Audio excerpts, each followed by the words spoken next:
बिस्मिल्लाहिर्रहमानिर्रहीम। अस्सलाम वालेकुम। आपके जान सवालात और उनके आंसर्स आपके सामने रख रहा हूँ।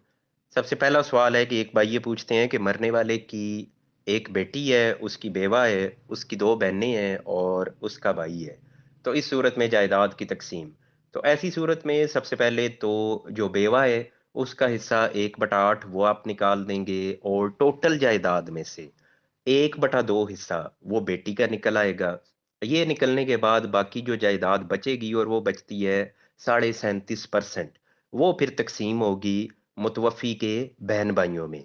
अब मुतवफ़ी के बहन भाइयों में क्योंकि 2 बहनें हैं और 1 भाई है, तो इसका मतलब है कि 25%, अब ये मैं 37.5% में से बात कर रहा हूँ कि उसके आपने फिर 4 हिस्से कर लेने हैं। 1 हिस्सा एक बहन का, 1 हिस्सा दूसरी बहन का और 2 हिस्से मुतवफ़ी के भाई के। ये आपकी तकसीम बनती है। और एक पॉइंट या मैं अगेन आपके सामने रखना चाहूँगा कि हमेशा जब आप बात करते हैं तो मुतवफ़ी के रिश्तेदार बताया करें कि जो फ़ौत हुए है, उसकी बीवी। अब इधर भी इन्होंने सवाल में क्या कहा कि जो पूछ रहे हैं वो कहते हैं एक बेटी है और एक माँ है। बेसिकली वो ये कह रहे हैं कि मरने वाले की बीवी है लेकिन वो उस बेटी की माँ बता रहे हैं। तो सुनने में तो ऐसा ही लगता है कि शायद मुतवफ़ी की माँ है। तो दोनों के हिस्से तो क्योंकि मुख्तलिफ हैं, तो इसलिए ये पॉइंट ज़हन में रख के सवाल पूछा करें। मरने वाले से रिश्ता बताया करें कि मरने वाले की बीवी या मरने वाले की माँ। आगे जनाब ये एक सवाल है कि एक भाई कहते हैं कि एक शख्स ने 2 शादियाँ की, तो जो दूसरी बीवी है, अब उसकी डेथ हुई है और दूसरी बीवी के नाम पे जायदाद है।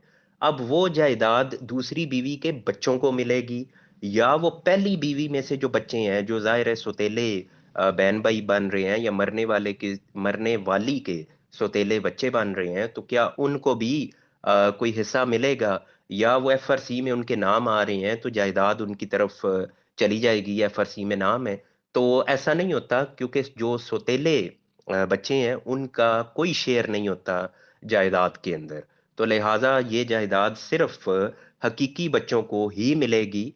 हाँ, अगर एफआरसी में नाम आ रहा है, मुझे इसका एग्ज़ैक्ट आइडिया नहीं है कि एफआरसी में उनका नाम आया आना चाहिए क्योंकि अगर आप बाप का एफआरसी लेंगे, तो उसमें तो ज़ाहिर है कि उसकी दोनों फैमिलीज़ का आएगा। लेकिन अगर आप इस खातून का एफआरसी लेंगे, तो मुझे नहीं लगता कि इसमें उन बच्चों का भी नाम आएगा जो इसके शौहर की पहली बीवी में से हैं।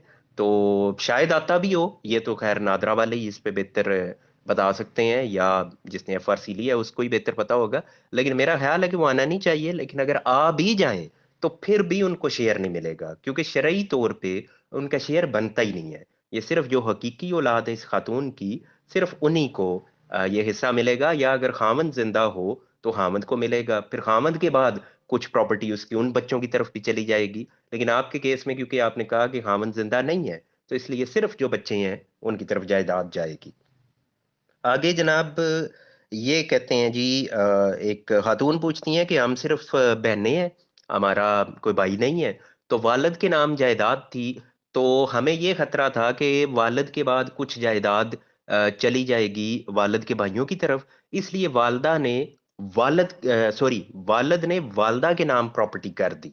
अब प्रॉपर्टी वालदा के नाम है, तो अब को ख़तरा तो नहीं है कि वो हमारे जो चचा वग़ैरह हैं, उनकी तरफ जायदाद चली जाए। अच्छा, इसमें मैं एक पॉइंट आप लोगों के सामने क्लियर करना चाह रहा हूँ। बहुत लोग इस तरह का काम करते हैं। उन्हें इस बात का अंदाज़ा ही नहीं है कि ये करना उनके लिए किसी तौर पर फ़ायदेमंद नहीं है। क्यों? आपने प्रॉपर्टी इसलिए ट्रांसफ़र की यानी जो फ़ादर है, उसने प्रॉपर्टी ट्रांसफ़र कर दी आपकी मदर को कि मेरे बाद मेरे भाइयों की तरफ जायदाद ना चली जाए।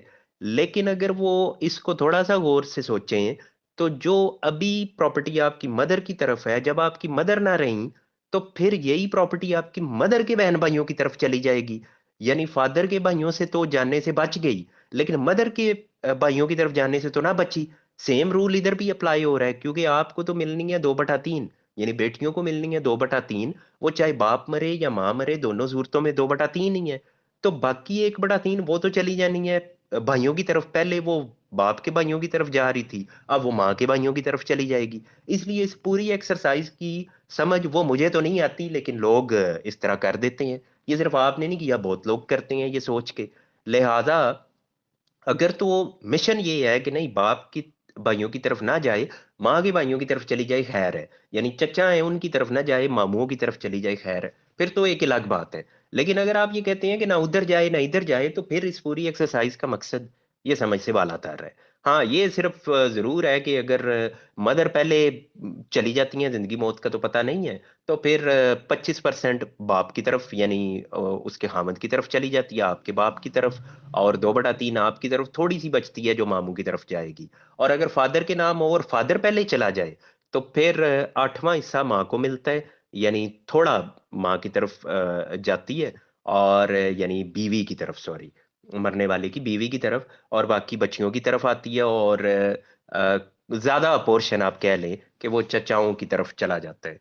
तो बहरहाल, मे बी पॉइंट में कुछ कंफ्यूजन हो आपके लिए, लेकिन मैंने तो कोशिश की इसको वादे करूं कि इस एक्सरसाइज का कोई फायदा नहीं होता खास आपको। उससे बेहतर है कि फिर आप बेटियों के नाम ही कर दें। अगर आप करना चाहते हैं तो जिंदगी में बेटियों के नाम कर दें। आगे जनाब, ये एक थोड़ा सा दिलचस्प सवाल इसलिए बन जाता है, बहुत से लोगों को ये मसला दरपेश भी है। वो ये कि किसी भी जमीन में दो लोगों के दरमियान झगड़ा हो जाए जो मुश्तरका खाता है, अब उसमें अगर 50 दीगर लोग भी मालिक हैं, सपोज उसमें घर बने हुए हैं, जमीन सारी बिक चुकी है, लोगों ने तामीरात कर ली हैं, दो लोगों का झगड़ा हो गया, चाहे वो एक मरले का झगड़ा हो। लेकिन यहाँ मसला ये है कि जब वो मुश्तरका खाता अदालतों में आ जाता है, तो उसमें सभी पार्टीज बीच में इन्वॉल्व करनी पड़ जाती हैं। वो एक कोलेटरल डैमेज है, यानी आपका कोई लेना देना नहीं है उस इशू के साथ। ये बेसिकली एक सवाल आया, एक भाई ने अपना मुकदमा शेयर किया कि जनाब मैंने जमीन खरीदी थी, मुझे ये मुकदमे में फरीक बना दिया गया है, मेरा तो कोई लेना देना नहीं है, तो मैं अब इसमें क्या करूं। तो इसमें यह है कि हमारा ये जो गंदा सा सिस्टम है प्रॉपर्टीज का, उसके अंदर होता ही ऐसे है, दो लोगों में केस शुरू हुआ, उसके खाते में तमाम लोग बीच में रगड़े जाते हैं, और अक्सर औकात तमाम प्रॉपर्टीज पे स्टे हो जाता है, और वो जब तक मामला किसी तरफ नहीं लगता, तो लोग उसी तरह बस दरमियान में खामखाई उनके लिए जलालत शुरू हो जाती है। और बाज औकात आपका कोई लेना देना